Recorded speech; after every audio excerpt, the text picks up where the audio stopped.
Welcome back to the Ectoviolence channel. Today we're talking The Evil Dead on VHS. Today we're specifically going to be talking about this Anchor Bay release of The Evil Dead. I think it's one of the strongest franchises out there. I think all of the movies are good.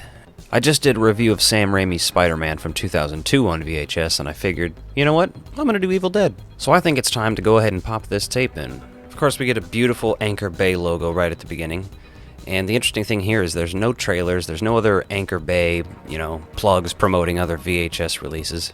Straight to the horror, which is what I like about a lot of these horror tapes. At the same time, I would like to see some more old horror ads or something, but I'm happy with what we got too. So what can I say? I saw this movie for the first time when I was 16. My brother exposed me to it. I bought the DVD, I still have that DVD to this day. It was truly scary to me then. I was just getting into horror. I had at that point seen maybe 2 Nightmare on Elm Street movies. I had bought the box set when I was 16, went through all those with my brother. I was seeing a lot of horror movies in theaters then, and it's just something that grows with you. I've even read a few books on the making of this movie. I've watched the DVD commentary.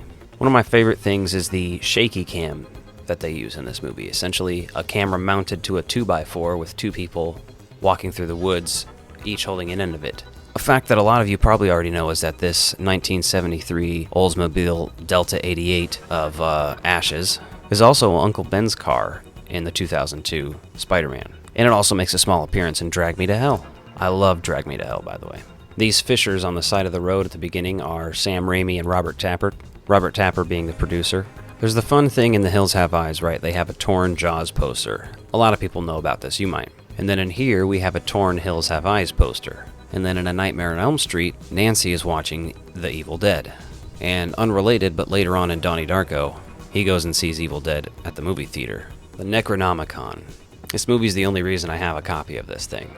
This was $7.99 at a bookstore. Worth every penny. This is a great movie. I love it. There's one thing that I really don't like about it, and that is the tree scene, which Sam Raimi and Bruce Campbell have, come to regret later in life. And it's the only thing I think they did wrong in the 2013 movie as well, as putting that scene in there. But I don't let my dislike for that scene overshadow the rest of the movie for me. This movie is essentially a masterclass in indie filmmaking. And I mean real indie. I love that if you were only a Raimi fan from his 90s stuff forward and you go back and watch this, you're like, oh wow, yeah, this is a Raimi movie. The way it's shot is already there. It's great. And the actors went through hell to make this movie. The whole cast did as well, but really the actors, and Bruce Campbell.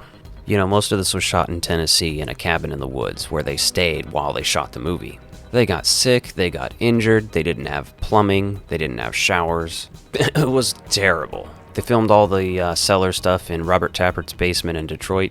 What's interesting as well is the use of fake shemps, people in wigs and other people's outfits. So much makeup and effects on them that they just resemble monsters, And honestly, if you're not even really thinking about that, it's not noticeable. And I think it's great. One interesting notable thing about this VHS is it is missing the lightning striking the tree effect. And it's specifically the Anchor Bay copy that's missing this. Word on the street is that Sam Raimi really didn't like how the effect turned out. Some of the shots of the shotgun blasting, blasting the window and stuff, that's real. They actually shot that shotgun. Bruce Campbell bought that shotgun at a Kmart. I'm thankful no one was injured with that, because, my God, that's crazy. It's just a testament to how Sam Raimi, Bruce Campbell, Robert Tapert, and everyone involved really got this thing done and got it together. Apparently Joel Cohen was one of the editors on the movie. He learned a lot from Sam Raimi about how they got this movie made, and they later used that knowledge to get Blood Simple made, which started the Coen brothers' film career. So, without The Evil Dead, you have no Big Lebowski. I don't know if I'm more worried about that or Raising Arizona, but... So this movie had crazy VHS rentals, and quickly became a cult classic. This movie is sort of a rite of passage for horror fans. Most end up agreeing that the Evil Dead series is awesome. Now there's some people out there that don't like it, and that's fine. And personally, Evil Dead and Evil Dead 2, I'm not even sure which one I like more than the other. I really like them both. So the crazy gore and effects in this movie, though, they still hold up in that they're unsettling, but they're kind of funny, almost like the effects in Bad Taste, which is a movie I'll have to review eventually as well by Peter Jackson. I grew up in an interesting time because these movies were already part of the cult classics, that's why I was being shown them. The thing is, I already knew that he was going to have a chainsaw for a hand at one point, in one of these movies, And as soon as we get that introduction of the chainsaw, my first time watching this, I was like, oh shit.